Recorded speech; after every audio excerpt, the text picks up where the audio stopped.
Azizlar, aziz yurtdoshlar, Muborak tumanida yaqindagina 2026 nuroniylar kuylaganda ko'rik tanlovini milliy qo'shiq yo'nalishi bo'yicha Muborak tuman bosqichi g'olibi ustoz Fanjaka Otamov bizni O'zbekiston Muborak madaniyat markazida bugun 23-iyul 2026 yil ustoz Fanjakadan Komiljon Otaniyozov ijodidan bir dona go'zal ashula tinglaymiz. Ustoz, yaxshimisiz? Rahmat. Agar e'tibor qilgan muxlislar bo'lsa, men xursand, bajonidil. Bo'lmasa eshitamiz sizdan.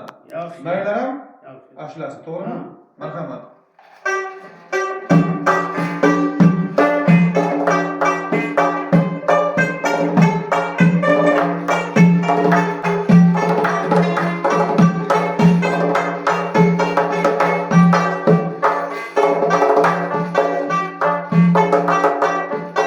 Maylaram bu çaman seyrede canan bulmasa. Maylaram bu çaman seyrede canan bulmasa. Misli tavus sikkiler yansıran bulmasa. Sarı konak orada bir kadri ham bulmasa. Çerkiş alayı şayı kurban bulmasa.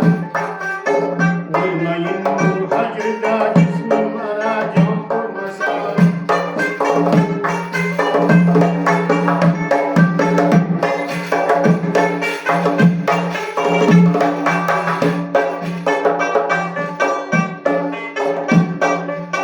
Başıma düşken mani savdalarım bir müşkile.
vafa dildar şunu